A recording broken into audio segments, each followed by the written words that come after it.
right, good evening, everyone, and welcome to Free. I'm Ryan. I'm the pastor and executive director here, and this is Noelle. She's the community director here. Good to be with you all tonight.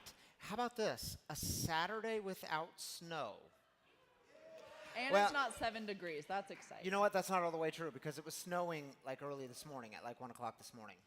But it kind of melted But it's away not today. snowing right now. That's true. That's true. Hey, just to give you the reminder, this is a community for addicts, loved ones of addicts, and spiritual refugees. Listen to all those loud people in the cafe. I love it. It's like they're excited about No, it's all good. recovery or It's all something. good. Uh-huh. This is a community for addicts, loved ones of addicts, and spiritual refugees. And what we do here is break the silence of addiction, create space for healing, recovery, and spiritual connection. And there is one thing we don't do. I forgot to welcome our online people. Welcome to all of you. I'm glad you're part of this community. I want you all to shout this out with us too, whatever state you're in, or living room, or sober living house, or treatment center, wherever you're at. Shout it out. All 4 words on a count of 3. 1, 2, 3. We don't do shame. We don't do shame. Noelle, can you tell us some things that are coming up, though? Yeah, if tonight's your first night here, welcome. We are so grateful to have you here. Get with a home team member and they will get you a welcome bag. And inside it has a little bit about what we do here at Free Recovery Community. There's some free recovery community swag. There's also some fresh roasted Wagon Coffee and a little bit about what Wagon Coffee does. So if you're new here, just know that we're so grateful to have you, and grab a welcome bag on your way out and get connected with us. We have a couple new meetings on the schedule. I feel like every week it's new meetings, All but the holy time. cow. We have how many meetings do we have here? It's 35. 35 Yep, meetings yep, throughout the week. Yep. So if you're looking for a way to get plugged in into recovery and community, you have no excuses. Absolutely. We have new ones, though. Yep. Marijuana Anonymous, it's starting this Wednesday. So this is a women's only meeting. It'll be in the prayer and meditation room from 6 to 7. It's an already existing women's meeting. So if this is something that resonates with you, join them in the prayer and meditation room from 6 to 7, and it'll be every Wednesday.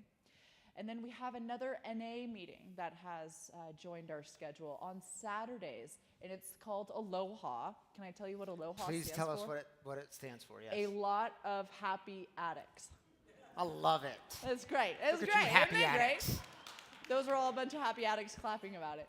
So Aloha, again, this is an existing meeting that needed a new home, and so they're here at Free now. So they meet on Saturdays from 3 to 4 in the big kids room right here. So if you're looking for something to do before service on Saturdays, that's a great group. So yeah, it'll be awesome. Yes, good stuff. Thank you, Noelle. So speaking of new meetings that are coming, Yes. On Tuesdays and Thursdays, we are adding a fitness group to our regimen.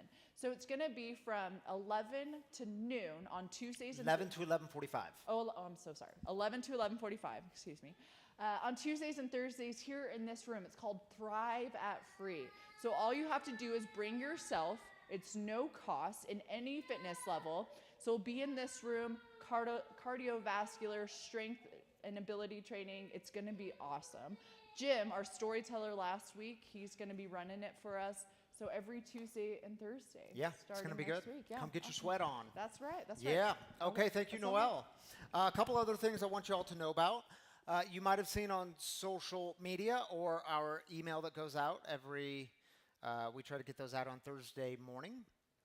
That we are hiring. We are bringing someone on board, a hiring process of a new associate executive director full-time. This is a full-time position. So I'm telling you that to say if you are interested or know someone who's interested that you think would be a good fit for this position, please go to the website. You can click on the Get Involved icon, and then it brings you to job opportunities. And anyway, the whole job description is listed there. So please do read through it before you think you're interested. Read through the job description, then it gives you instructions on where to send your resume and letter of interest. So that's happening. I encourage you to check it out. One other thing I want to say, this will be the last time I mention this because tonight's the cutoff.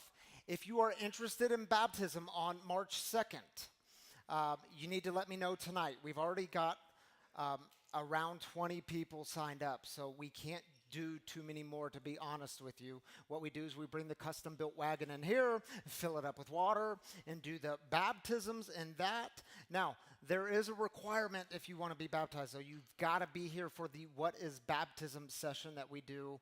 It'll be this Tuesday night from 5:30 to 6:30. That is one requirement, because I want you to know what you're doing, why it's important, and so you're not just doing it and not having any importance to it, but you know what you're actually doing and why it matters. So if you want to be involved in that, tonight's the last time you can let me know. That'll happen on March 2nd at both services, 5 and 7. All right, y'all, the way we get started in this community is with celebrations. We lift up the good stuff. We start with the good.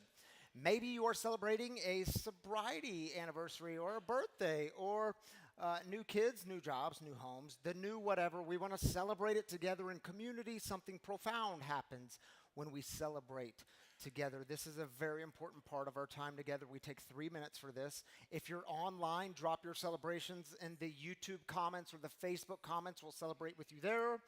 And Darren has a mic on this side. Dara has a mic on this side. And they will pass them around. Just raise up your hand and give us the good news. Let's take 3 minutes.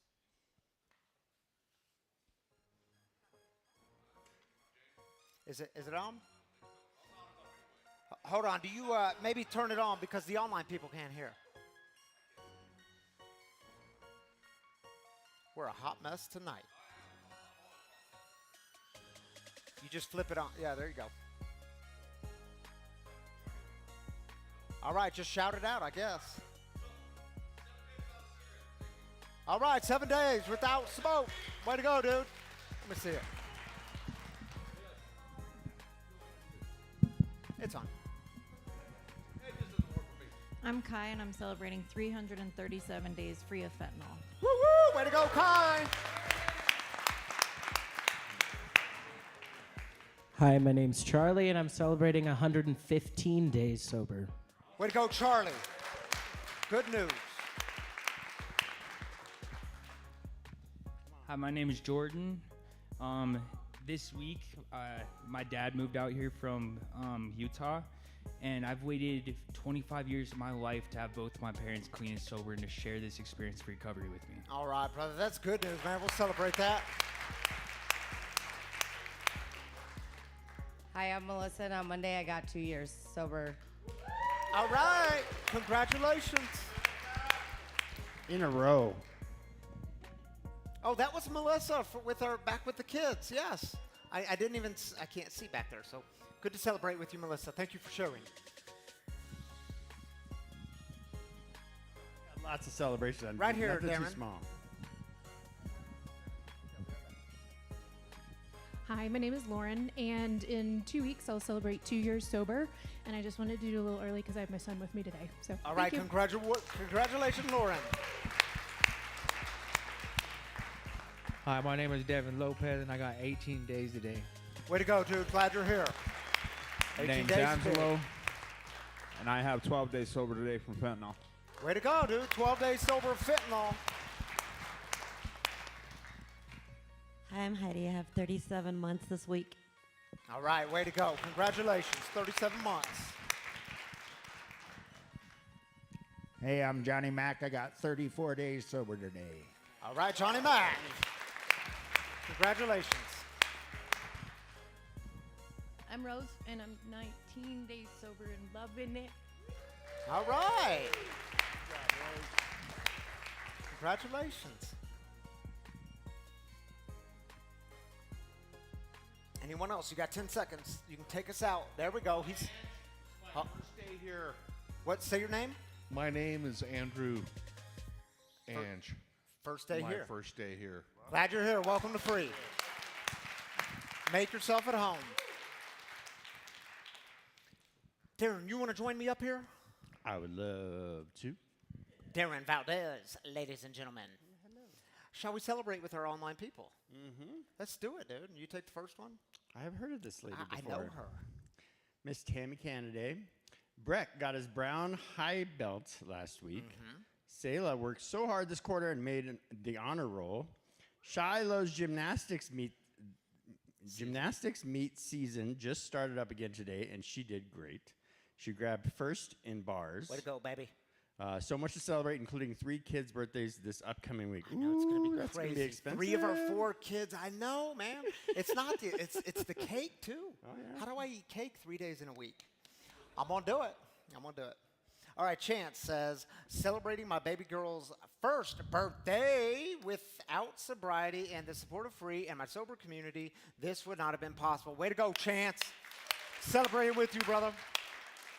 Miss Stephanie, celebrating time spent with one of my chosen sisters today, lifelong friends, and happy to return to the Rockies for my birthday with my boys soon. Well, All right, good to have Stephanie, we'll here, see you Stephanie. soon. Courtney says, celebrating Buddy O'Connor tonight. He is 420 days sober. Way to go, Buddy. It's a good number for sober days. What's that? It's a good number for sober days. That is a good number for sober days, yes. Brigitte. Bridget, probably Bridget. Okay. I'm celebrating 6 months and 2 days. This is a huge accomplishment for me. Thank you, Yes, it Free. is. Hey, way to go, Bridget. All of a sudden, Darren got French on us. Bridget. Kristen says, celebrating my son's 29 days sober. Kristen, we're celebrating with you. 29 days is big. All right, thank you, Darren, for being up here with us. All right, y'all, we are smack dab in the middle of this series called Reset. We've explored resetting your speed and resetting your faith. And tonight, I want to explore with you what it looks like to reset your priorities. Take a look.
Is it a good time for you to reset your priorities?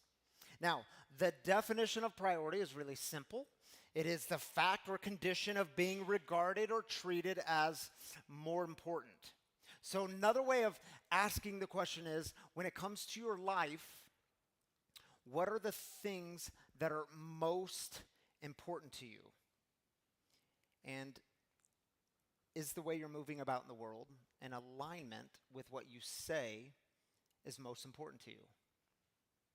In a recent survey, they were asked, what would you do for $5 million? Here's what some of the people said.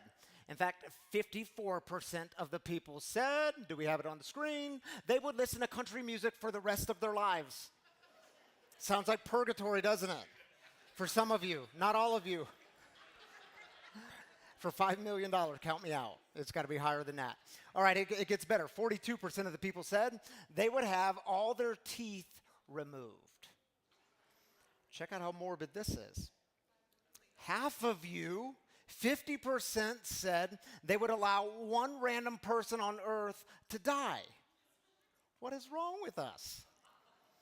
24% of the people said they would live in solitude for the next 20 years for $5 million. Now, in a Gallup poll, a recent Gallup poll, they asked, what is rich? They wanted to understand if you want to be rich, at what point will you know that you are actually rich? At what point can you consider yourself rich? Here's what they found. If you make $30,000 per year, the average response to that was $74,000. So I need to make $74,000 to consider myself rich. But if you make $50,000 per year, well, you got to make $100,000 per year to consider yourself rich.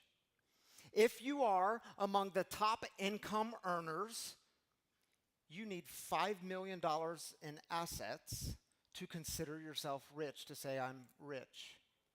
Do you see how this idea of being rich, it's just a moving target? I mean, how do you know if you've ever made it? And you can so easily get stuck in this pursuit of more, more, more. And y'all, this is not a new problem. It's a problem as old as dirt. In fact, Jesus in the first century in Luke's gospel dropped this line. He said, watch out. Be on guard against all kinds of greed. Life does not consist in an abundance of possessions. And yet the dominant message we hear today culturally is you constantly need what you do not have. It's why Socrates, well before the time of Jesus, said, he who is not contented with what he has would not be contented with what he would like to have. Yeah, makes sense. Now, while we're talking about statistics, let's just keep on going. 1 in 3 millennials. Now, millennials, if you're a bit fuzzy, that's roughly between the age of 27 and 42. So I'm on the back end of millennials. I'm 41 years old. Any millennials in the house? All right, yeah, many of you. 1 in 3 millennials said being famous was a high priority. Isn't that strange? 1 in 3. When they were asked, would you sacrifice your job for being famous? Most of them said yes. When they were asked, would you sacrifice healthy relationships in your life in order to get some fame? The answer was yes. Thank you, social media and reality TV. And y'all know how this works, right? I want to be TikTok famous. I mean, that's a new one, right? I want to be TikTok famous. And look at me, I'm already getting there because I already have 100,000 followers on my TikTok account, which is great. I'm making it. Until you see the guy next to you, and he's got 1 million followers. And you say, man, if I could just get to where he is, if I can get 1 million followers, then I'll be famous. And you get 1 million followers, and then you see the person next to you, and man, they have 10 million followers. And if I can just get there, then people will know me and I'll be famous. And do you see how fame is a lot like being rich? I mean, how do you ever know if you make it? And it's this moving target. It puts you in this pursuit of more, more, more. And listen, y'all, even if you get it, I mean, even if you somehow make it, whatever making it is, it's all fleeting, isn't it? I have a buddy of mine who has been on the big screen, and he tells me the 3 very simple stages of fame. Very simple. Get us Ryan. Second stage. Get us someone like Ryan. Third stage. Who's Ryan? Ouch, right? Is it possible that you have been chasing the things in life that don't really matter? Because apparently, according to research, less than half of you are satisfied with your life. In fact, according to research, only 47% of U.S. adults are really satisfied with their life. You see, what are the things that are most important to you? And really, is it things? Is it stuff? Is it really about just getting more money? Is it really about just gaining approval from people you've never met, people you're never going to meet, people you don't even care about?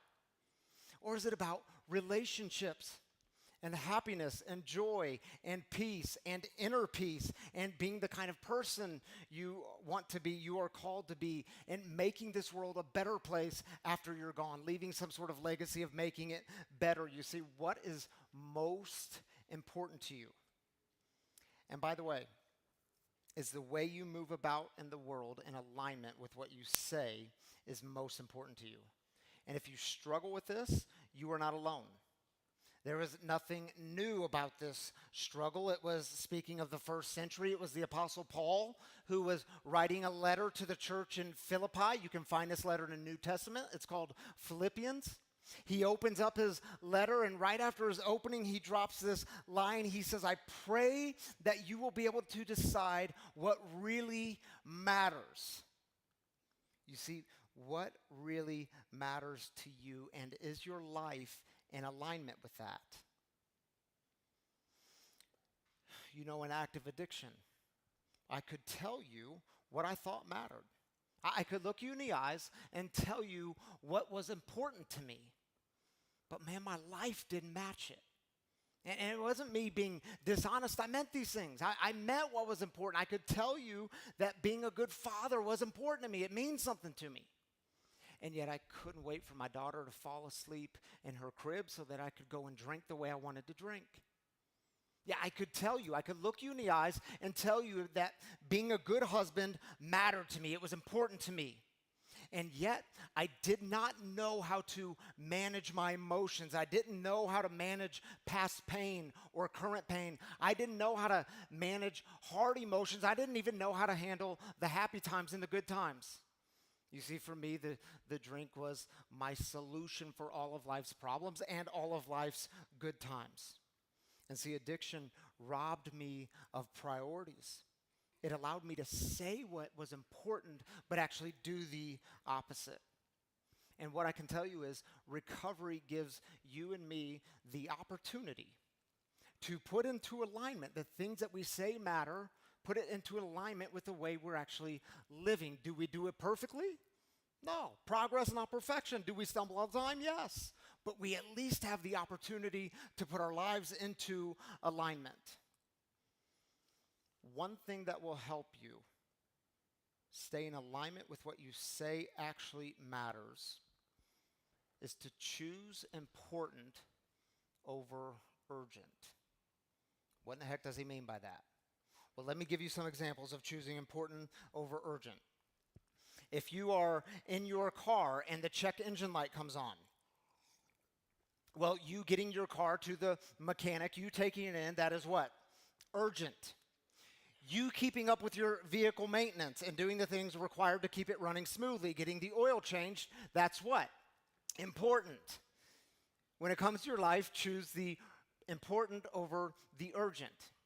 If you get really sick because you have not been taking care of yourself, you have a lack of sleep, a lack of healthy eating, a lack of exercise, and you get really sick because of this, well, you getting to the doctor is what?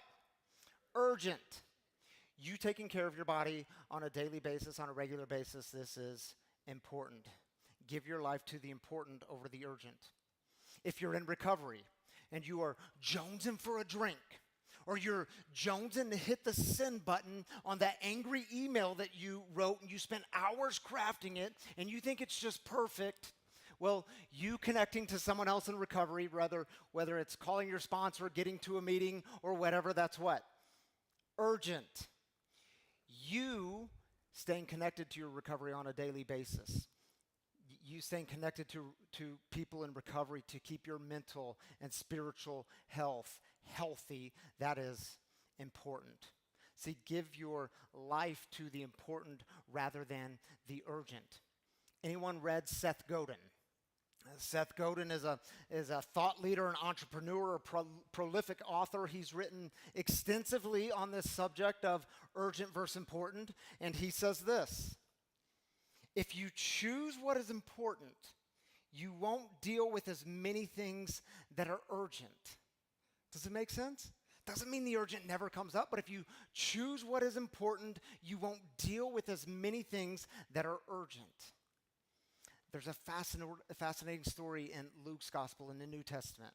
It's a story about two sisters, Martha and Mary, and Martha has completely become overwhelmed by the urgent that she misses the important. Check it out. It goes like this. As Jesus and his disciples were on their way, he came to a village where a woman named Martha opened her home to him. She had a sister named Mary who sat at the Lord's feet and listened to his message. By contrast, Martha was preoccupied with getting everything ready for their meal. So Martha came to him and said, Lord, Jesus, don't you care that my sister has left me to prepare the table all by myself? Tell her to help me. What's happening? Martha is preoccupied by the urgent. And I have a lot of grace for Martha because we've all been there, haven't we? I mean, what happens when you find out company's about to come over? Important people are about to come into your home. What do? We freak out. Quick, everybody, you got to clean the house. Kids, you got to go clean your rooms. You got to clean the bathroom. You got to clean the attic. Poppy, I've never been to the attic. I don't care. Clean it anyway. And then you go downstairs. You look at your watch. You say, uh-oh, they're going to be here in 10 minutes. The kitchen is still a wreck. And you're looking at the sink, and there's dirty dishes in it. The problem is the dishwasher's full. So you start taking the dirty dishes and placing them in the oven. Y'all don't act like you haven't done that. We've all done it. You freak out. Martha is freaking out because she's angry, she's frustrated, she's stressed out with the urgent. What does? She tattles on her sister. She marches into the living room. Jesus, can you believe it? I've been doing all the work, and my sister, she's just sitting here with you. Would you tell her to help me? I mean, don't you think this is unfair? Martha is obsessed with the urgent. Mary recognizes the moment and gives her life to the important. How does Jesus respond? Martha. Martha. If Jesus says your name twice, you need to pay attention. You are distracted by many things, but one thing is necessary. Mary has chosen the better part. It won't be taken away from her. You see, my brothers and sisters, have you been preoccupied and distracted with the things that matter, but they don't really matter? I mean, how many of us have been faithfully pursuing the urgent while neglecting that which is most important? And by the way, if you are struggling to identify, if you're struggling with the question, man, what are the things that are most important to me? If you're struggling with that, I would encourage you to start with this question. What are the things for which I am most grateful? Carter is 10 years old. He's part of this community. Carter Kochel, his parents are part of this community, have been for a long time. Ben is our facilities manager here. Jen is on our board of directors. Ben, Carter's dad, sent me this image earlier this week, and you might have seen it. I threw it on social media a couple of days ago, but I love it. Do we have a picture of it? Carter, 10 years old, created a gratitude mug for a school project. And I love it because notice what Carter is filling the gratitude mug with. Trees, himself, mom, dad, and sister. Nintendo, how great is that? Free made the cut, how cool is that? And see, here's what I know about Carter. When you look at this, these things are in alignment with who Carter is. They tell us something about how Carter, at 10 years old, lives his life. Now, I'll give some assumptions here, and Carter, if you're watching online tonight, you can correct me later. But why did Carter put trees in his gratitude mug? Well, if you know Carter, man, he's always talking about camping with his family. He's always talking about in the summer, he's going camping with that. Of course, Carter would put something simple like trees. And then he puts, I mean, how great is it? He puts himself up there. I love that he was bold enough to put himself. If you know Carter, you know that he's not afraid to celebrate his accomplishments, that he seems to actually like himself. How important is that? And he puts mom, dad, and sister Madison. And again, if you know Carter, you know that he is always talking about his family. His family is talking about him. They seem to enjoy time together. And Nintendo, how cool is that? Because apparently Carter likes to play games and have challenges and have some downtime, and this is an avenue for downtime. And free. He puts free in his gratitude mug. If you know Carter, you see Carter here often. You see him here throughout the week sometimes helping dad with a project. Or you see him celebrating his dad's sobriety. Or you see him in the free kids program. You see, what he's most grateful for tells us something about who he is, what his life is about.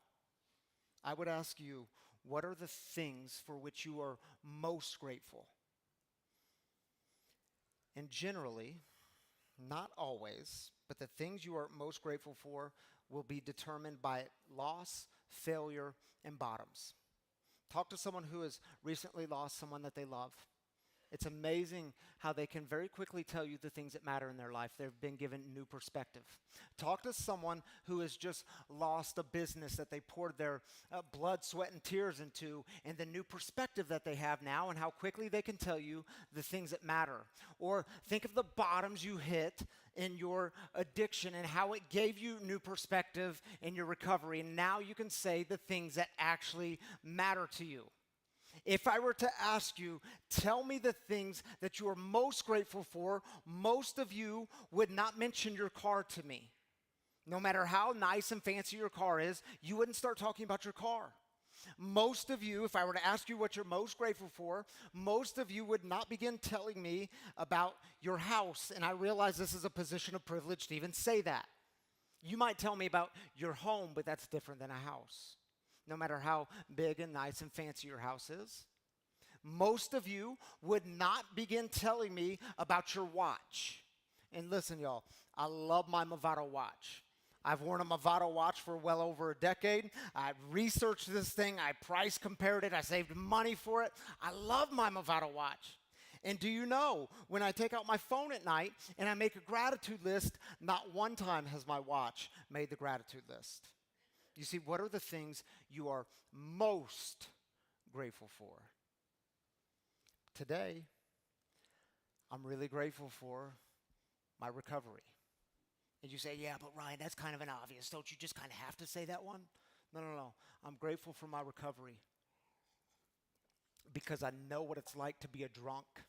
I know what it's like not to be able to put down a drink, to put things in my life that are important to me on the back burner. To give them up so I could get the next drink. Today, I'm grateful for my relationship with God. Well, yeah, but Ryan, you just kind of have to say that one, don't you, because you're a pastor and all? No, today I'm grateful for my relationship with God because I know what it's like to feel abandoned. I know what it's like to have barriers of shame built up. I know what it's like to hope that this God never sees me. I know what it's like to feel that this God is disappointed in me. Today I'm grateful for a God who loves me exactly where I am, a God that I can be honest and authentic with, a God who even welcomes in my anger. Today I'm really grateful for my marriage. Well, yeah, but Ryan, you just kind of have to say that one because your wife Tammy is here. No, she's not here tonight. She was at a gymnastics meet. I'm grateful for my marriage today because I know what it's like to have a marriage on the brink that was totally falling apart. I'm grateful to have a life partner, a spouse who I can do recovery with, who I can do life with, who we can do a family with and make big life decisions with. Today, I'm really grateful for my physical health. Well, don't we always say that at the Thanksgiving table, just mention the physical? No, I'm really grateful for that today because I know what it's like to be really unhealthy. I know what it was like to, right before I got sober, go to the doctor, and the doctor said, Ryan, you're obese. Well, that hurt my feelings. Ryan, your blood pressure is really high. Ryan, your cholesterol is out of control. You are on a path to quickly going nowhere. I invest in that today. I care about it. I'm grateful for it. Today, I'm really grateful for one-on-one time with my kids. Yeah, but Ryan, don't you like family time, all of them together? Yes, of course I do. But I like one-on-one time with my kids because there's no competition between the other kids, and I can get into their hearts, and we have these beautiful conversations. We have fun together, and I know what it's like to give that up and hope she would fall asleep so I could go have a drink. And today, I'm really grateful for this community. Why? Because I know what it's like to long for healing and belonging with other people together in community. You see, I choose to invest in these things today because these are the things that really matter to me. And if at any point in my life I stop investing in these things, and yes, it happens. Yes, it happens all the time. We can disconnect in 1,000 different ways. And when I do that, it's amazing how quickly the urgent comes up and everything's urgency. And I got to deal with everything immediately. And I'm just looking for a quick fix. Just give me the quick answer. You see, my brothers and sisters, I pray you will be able to decide what really matters. Figure that out. Figure out what really matters to you. Figure out what's important to you so that you're not constantly giving your life to the urgent rather than the important. Anyone watched the Grammys a couple of weeks ago? Yes, some of you saw Tracy Chapman and Luke Combs, a country singer. I just don't want to listen to it forever for $5 million. Some of you saw them perform this song that Tracy Chapman wrote called Fast Car. Beautiful song. It's a song about priorities. It's a song about perspective. And so we're going to play this song, Fast Car, that they sing at the Grammys, from the Grammys. And while the song plays, well, we have different Post-it notes up here. And my boy Carter really inspired me with his gratitude mug. So I thought, well, we should do a big gratitude mug here because, well, there's a lot of people. If you have something that you are grateful for, most grateful for, maybe it's one thing, maybe it's two things, I encourage you to write it down, especially if you are struggling to identify what's most important to you. Start with gratitude. So if during the song you want to write something that you're grateful for and then fold it up and put it in this jar, well, we'll fill this thing up. This time is yours.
and Swift made the appearance.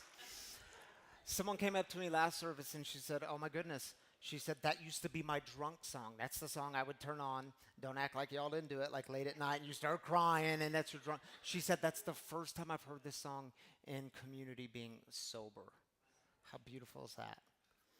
All right, y'all, if you're new with us tonight, you should know that every Saturday night we have a guest storyteller in the house to share with us some of their experience, strength, and hope around the topic at hand. And many of you know Zach Bloom. Zach Bloom's in the house tonight. Zach is coming in hot at 8 years sober, former DU player, longing for belonging, had his priorities a bit out of whack. He's going to talk about that because I asked him to share like what the priorities look like and what do they look like now. I can't wait for y'all to get to meet Zach. Welcome Zach Bloom into the living room. My man.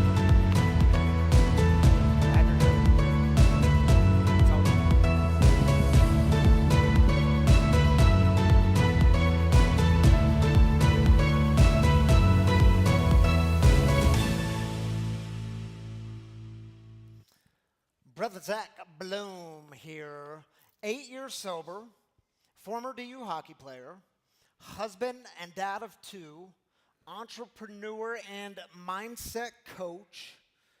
Man, life looked really different for you 8 years ago. So let's start there, Zach. I want them to hear, what did priorities look like for you back then while in active addiction? What did it all look like? Well, just to start, this last week we talked about belonging, and that was really what I was after my whole life. It took me a long time to figure that out in recovery, but just to back up for a second, like the way that my theory on life is that everybody is actually religious. Atheism is a religion, Buddhist, Christian, agnostic, and alcoholic actually is a religion too. It's whatever gets you to feel. The result of you practicing the actions of your religion produce a spirituality. Yeah. And so for me, when I was willing to sacrifice everything for the greatest feeling I ever felt, which was to be drunk, flirting with that line between life and death, completely in oblivion to the pain that I was feeling, like that's what I was aiming at, which is suicidal, by the way. And so, that's what my religion was about. And, but I didn't start there. Yeah. That became the religion of convenience once I tried alcohol, and it really agreed with me. To rewind before all of that, my first religion, I think, was perfection.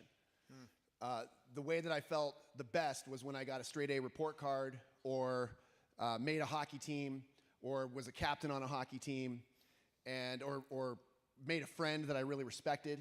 They actually were interested in me too. And so for very brief periods, I would be I'd get the straight A report card, and then about 2-3 days later, that buzz would wear off, and I'd have to start all over again. So eventually, I tried alcohol, and my religion became success in hockey, but eventually, in the teen years somewhere, I tried alcohol, and it was like the best I had ever felt.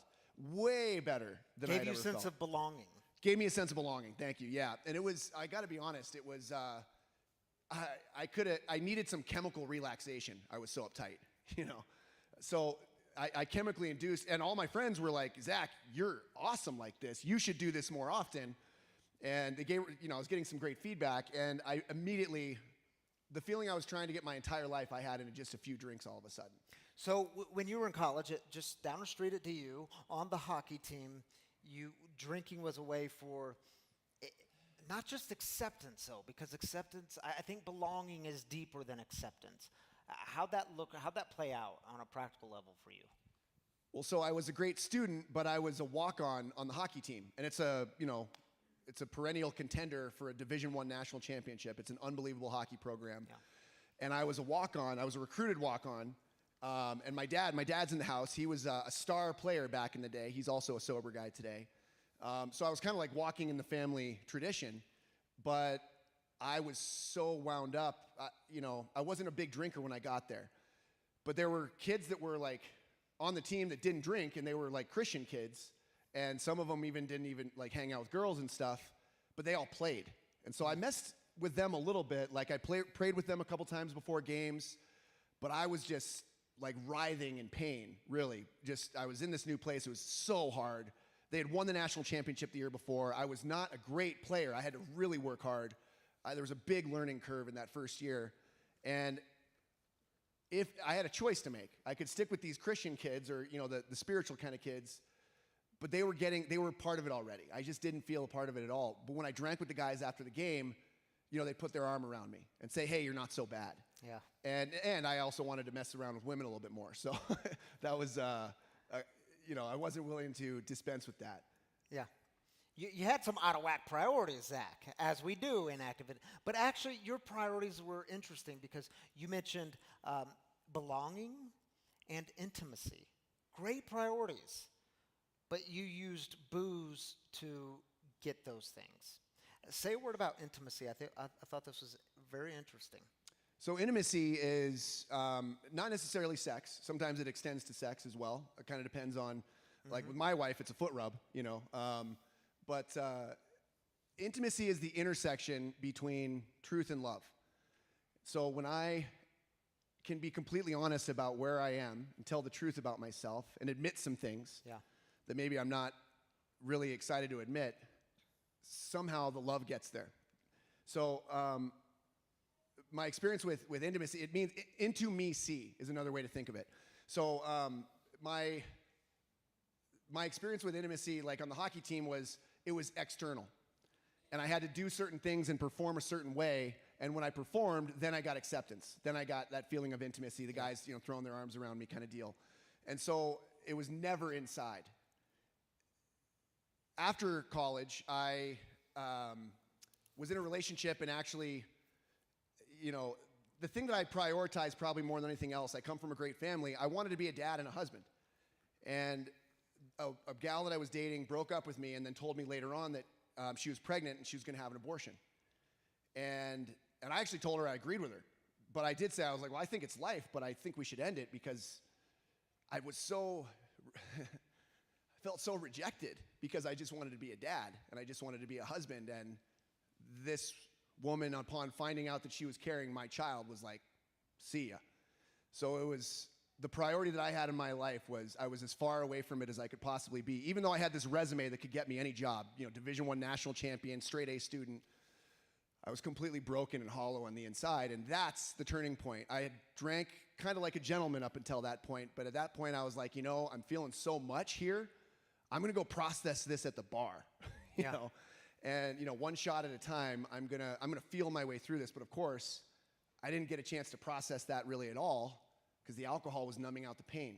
So I didn't even know where the pain was coming from. So I was getting a sensation of intimacy from the alcohol, you know, warm buzz to make me feel like I was okay. And it was a lie. Yep. It was, you know, it's separation dressed up as intimacy. So that all broke down at some point. So in recovery, and say a word about how you got into recovery, but in recovery, how the priorities start to shift? Like, what was the how behind it? So over the course of the next 7 years, from that point, I started to like add a day of the week where I found it was okay for me to start drinking. And I was racking up all this pain, but I wasn't feeling it because I needed that pleasure to survive. Like drinking was a survival mechanism for me 100%. You know, and so when that all crashed and burned, when I had so much pain racked up that even while I was drunk, I was feeling that pain. Like when the booze and the drugs stops working, you know that something new has to happen. Yep. I was no longer able to really stay in that feeling of intimacy for more than a few moments of drinking. And luckily, because of my family's, you know, work in this program, I knew that AA worked. I knew that the 12 steps worked.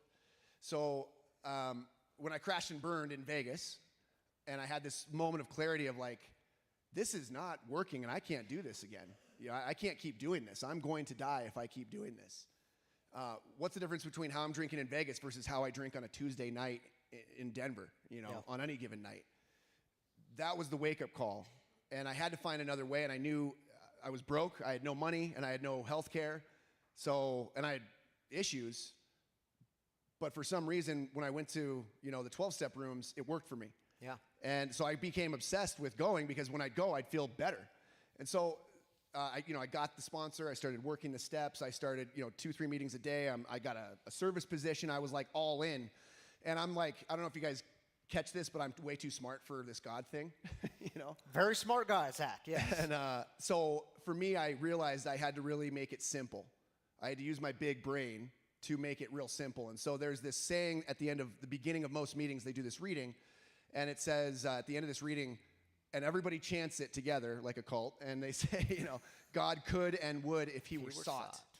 And so I was like, seek, because I'm smart, Okay, so I got to seek. That's what I got to do. My entire life is about one thing. That's my priority now. I'm going to seek whatever God is, if God's love, if God's truth, I don't know. I'm going to seek it. And to be honest, I started doing it by, I'd go to these meetings and I would pick the most boring people in the meetings, and I would decide, the ones that share every single meeting, and you wish they wouldn't, but you're there every single meeting, and then they use their whole time and they say the exact same thing, and I was like, okay, I'm going to do an experiment because I'm getting bored, and boredom in the 12 steps in early sobriety is suicidal. Yeah. So I was like, if I'm going to stay in here, I need to make it about God and me. So I pretended that this person today, this boring guy, I'm going to pretend that he's going to say that God's going to speak through him to me. I'm going to pretend that that's real. God's real, and he's going to say something to me. And the strangest thing happened. I started getting these moments where they would say something in the one thing that wasn't the thing they said every single time. It would be exactly a situation that I was going through, and I didn't think about it because my thing with pain was, if I have a bill, don't think about it. If I have something painful in my life, don't think about it. And all of a sudden, he'd say something, a situation that I was avoiding, and I'd be like, oh, that's what I need to prioritize. That's what I need to start dealing with.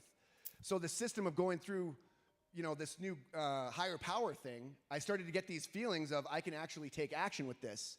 So instead of the best I was ever feeling was actually taking action and getting rid of some of these things. And so it all culminated. It all culminated in this time. I was on an airplane the morning after the Chicago Cubs won the World Series in 2016. And I was on a plane going to Chicago. And if you guys remember it all, it was an extra innings game, Game 7. It was one of the best finishes in history of baseball. And they won it at 12:30 Denver time in the morning. And then 5 hours later, I was sitting on a plane after driving to DIA and all that. So I barely slept. I was exhausted. And at that moment, I was about 10 and a half months sober. And I was in a situation with a friend, a close friend, who was going through a relapse with self-injury. And I had not been aware that this was a situation. I was very close to this friend. And I was worried. I wanted to stay in Denver and help this person. And instead, it was a work function, and it was also my first time sober traveling. And so I'm sitting on this plane, and because of the late night before and going to Chicago, people must have been celebrating. You could smell the booze on the plane, and I actually had this thought as the plane is loading. If my friend hurt themselves, should I hurt myself too? Should I have another drink? My brain's just throwing ideas out there, as our brains do sometimes. Would that be enough that I should punish myself and go back to that lifestyle? What if they kill themselves? Maybe, does that mean that I should have a drink? And this is what my brain's doing without sleep, with a lot of stress on my plate. So I was in that urgent situation, and I was not able to get to a meeting at that moment. So last two people on the flight, I actually had the last two seats open, and I was like, well, at least I get to sleep. Of course, right as the plane's supposed to take off, two more people hop on. I'm like, great. And they come and sit next to me, and as they get closer, I realize that it is a monk, a bald monk in flowing robes that looks Tibetan, and an assistant. And they sit right next to me. And it jolted me, because I'm hardcore agnostic, but I'm doing the prayers, and I'm doing, I'm experiencing some things, but not really. And all of a sudden, I'm in this urgent spot, and then this God expert comes and sits next to me. A God expert, I love it. And so as the plane takes off, everybody goes to sleep, and I stay awake, and I start writing. I start writing about, I'm kind of having this intellectual, I'm breaking down my intellectual walls, with every word that I type. And I get about 30 or 45 minutes into that, and I just am exhausted at this point. So I go to turn off my light, and I nuzzle in on the window. And then the assistant wakes up, and she wakes up the monk. And then they pull out these tapestries and these beads, and they grab these beads, and they start reading these tapestries, and they start praying. because I didn't know this, but God was right there on the plane, apparently. And, so I was in a moment where I was in urgent need, and something happened that I couldn't explain. And I got off that plane. I went right to a 12-step meeting, and then I went and worked all day, and I was exhausted. And then instead of going to sleep, I was seeking. I was keeping my priorities straight. And I went to another meeting, and it was this, I just picked one out of the hat, this beautiful high school with 200 people speaker meeting. And the first speaker introduced themselves as an alcoholic and a self-injurer. And in all the thousands of meetings I've been to now in 8 years sober, obsessively doing this thing, that's the only meeting I've ever been to where somebody introduced themselves as a self-injurer. And so it was like that moment that shifted me in terms of priorities, because it just became so obvious to my thick, skull, to my mind, my heart, my body, my spirit. It just moved through me that I was a priority. I had been showing up inauthentically to this thing, trying to hoping that it would happen, but not knowing how to make that thing come to me. And all of a sudden, that thing was like, I got you, So it saw me, it loved me anyway, and it was sending me envoys that only I would understand. So that's the story that convicted me that this thing is real. And it started with seeking. You were seeking, so you were open to a new experience, and that experience just hits you upside the head. And it was the first time that, it produced it on the inside. I got that feeling on the inside without putting a chemical in my body, just by going to the next thing, doing the next right thing, seeking as hard as I could, becoming hardcore in this seeking journey. So tell us, where just in our last 2 minutes together, where did the seeking land you now? In other words, as a father, as a husband, as an entrepreneur, as a mindset coach, where does it land you? What are the priorities, and how do you determine those things? So my priorities today is actually part of what I do for a living. Is I help other people with their priorities, also called strategies. So they figure out what they really want. They get into a mindset of, I'm a creator, which I didn't know that when I was reacting myself to death. I didn't know that I was actually co-creating it unconsciously. Yep. And so today I get to, be married to this amazing human being at the back, somehow with her foot up from a foot surgery. She's wrestling a toddler and a 5-month-old. And I get to practice intimacy in my romance and my finances and my career. And slowly but surely over 8 years, I'd get another coordinate where it was time to do this one, where I had a series of dumpster fires in my life when I got here. And one by one, they started going out, and then I started to build structures. And some of those structures became structure fires, but then I put those out, and I started to build. And so now I help others build. And my mission here on this planet is to create life-changing connection. So that's what I do all day.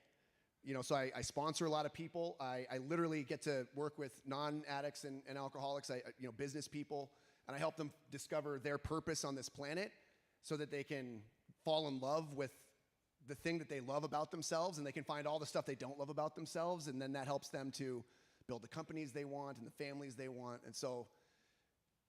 And I found it all by, seeking. Simply just seeking, just one priority at a time. So today, my priority is my purpose. That's my purpose. Yeah. Say your why. To create life-changing connection so that we may lead world-changing lives. Beautiful. Are you going to stick around for a little bit, Zach? Oh, I'm sticking around. All right, Zach's going to be here. If you want to talk to Zach more, get to know some of his story, he'll be here all night long. Well, you've got 2 toddlers, and you have Katie, so maybe just for a few minutes afterwards. Connect with Zach. Zach Bloom, ladies and gentlemen. Thank y'all. Love y'all. Thank you. Thanks, bud. Good stuff, man. I'll actually take that from you. There you go. All right, y'all. The way we close things down on a Saturday night here is very similar to the way we begin, and that is with, we begin with celebrations, we close with heartaches. The burdens that maybe you have been carrying around. Maybe you've been trying to carry them around on your own, and you find out that you really suck at it. You don't do very well at it, and you find out it's why you have community and a God who hears the cries of the people. So we take 3 minutes for this. If you're carrying a burden, something you need prayer for, encouragement for, community for, well, This time is yours. And if you're joining us online, just drop your heartache in the YouTube comments or the Facebook comments, and we will heartache with you there. Let's take 3 minutes. Darren has a mic on this side, and Dara has a mic on that side.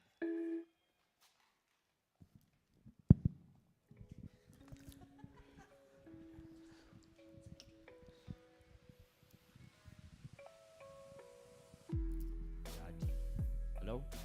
I'd just like to say a word. My stepdad has recently been struggling with Alzheimer's. He's developing Alzheimer's, and my mom has to deal with this in late stages of life, and like watching a partner lose their sensibility, and it's really a very hard thing to watch. Yeah. Prayers for him, prayers for the family, man. Thanks for sharing. Yeah, I introduce myself as Andrew Mange. I'm a raging alcoholic, and I am 3 days sober, and just here. Yeah.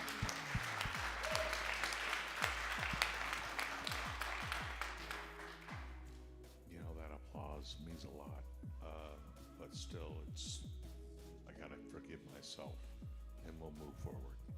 Amen. Yeah. Glad you're here, man. Thanks for sharing that with us. And thank God there's a process for that self-forgiveness. Others.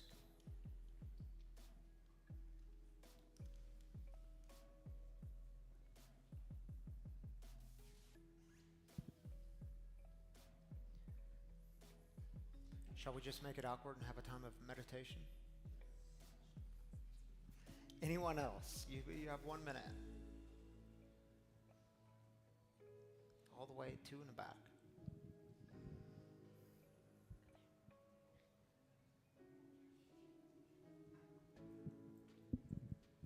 I would like to say request prayers for my sister Michelle.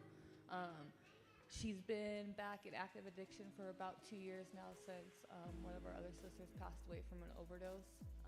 And she's on the verge of a breakthrough. I feel like God's really working for her, even though she doesn't necessarily believe in him. But if we could all give her a little prayer, I'd greatly appreciate it.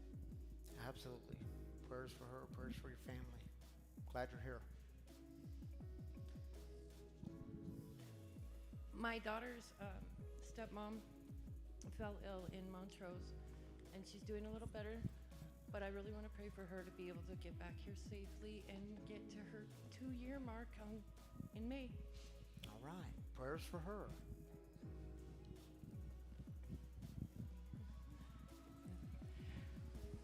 Hi, my name's Haley. I just wanted to, I have almost 3 months sober on the 21st. Way to go, Haley. I just wanted to, I just wanted to request prayers for my mom. She's been taking care of my son this whole time, and it really means a lot to me. He just turned 2, so. All right. Thank Prayers you. for your mom and your son and you. You're getting your life back. Yes. Saman's going to join me up here, Darren. Thank you for that. Saman, you're going to join me up here for our online people, but did you want to say something? We can do this first. Okay, let's and do then this I'll- first. Let's do it. You take the first do step. it. Okay. Cindy, hi, sweet friend. Please lift our entire family in your prayers. We will. Prayers for the I Rat love family. you. Glad you all are here. Diana says, today is 1 year since my daughter passed from an overdose. Forever 28. Diana, prayers for you So hard. and the heartache of your daughter passing. Doug says, please pray for my sister who is spiraling in her codependence. We will. Yeah, that's a big one. Stephen says, please pray for Gloria and son in a major auto accident and now a quadriplegic, able to wiggle toes and pronate hand. Otherwise, no movement. Thank you. All right, Stephen, lifting up Gloria and her son. Thank you for sharing that with us. Glad you're here tonight. Yes. Okay. So this is probably something that's fairly common. Who here has ever been on a 72-hour mental hold? Any hands? We got some hands. this. A lot of Yep. hands. Okay. I woke up in that room this morning, and it wasn't for me. It was for my 12-year-old. She has the wherewithal to ask to be put somewhere where she won't hurt herself. And I attribute that a lot to being in recovery, being in this community. So we went to the Mental Health Crisis Center. They took her by ambulance to St. Anthony's because there was nowhere to place her. So we slept on a twin bed last night. They let me stay. Like, these people were amazing. Yeah. And I had to go home at midnight to feed my dogs. And I was talking to the lady in the hallway. And it surprises people, I think, in situations like this, how calm I am. And I said to her, I'm like, I just celebrated 7 years of recovery. That's how I can kind of deal with this. Even though you may have seen me crying in the corner over there a minute ago. She gives me a high five, and I see a tattoo on her wrist. And she said, I just celebrated 8 years of recovery. Oh, my goodness. Yeah. What a God shot, huh? What a God shot. So Romy is now in Colorado Springs. She is in a psychiatric hospital for weeks, potentially months, but she's going to have a reset. She needs a reset. I'm so glad she's getting help. And Saman, thank you for trusting this community and being vulnerable enough to share. And as you saw, all the hands that go up. I know. I knew. And it's so funny. We were in there this morning, and the nurse said something, and I was joking around, and Romy's like, oh my God, Mom, sometimes I think you're insane. And I'm like, well, I'm in the right place.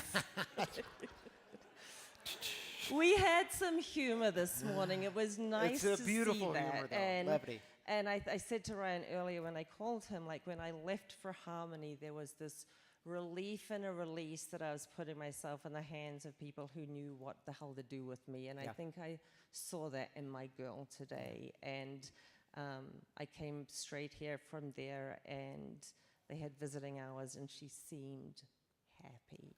Good. Yeah. Continue prayers for you and Romy. Saman, I'm glad you're part of this community. Thank you. Yeah. All right, listen, y'all, if you call this place home, if you call this place your community, your tribe, your people, if you've been impacted by the mission of breaking the silence of addiction, well, we highly encourage your generous giving here. It truly makes a difference. I know many of you have made this a spiritual practice in your life. You've made it a sacrificial practice in your life. And the truth is, as simply as I can say it, without your giving, we don't exist. And yes, I'm talking to you in the room and you online, and we're really grateful for it. Makes a big difference here. So if you'd like to donate, if you've been impacted by this community, there are a few different ways to give in this community. Do we have the video? Yes, we do. You can download the free Recovery Community app. It's a free app to download. All of our content's on there, by the way, messages, guest storytellers. But there's a giving button there. You can give once or weekly or monthly, however you want to do it.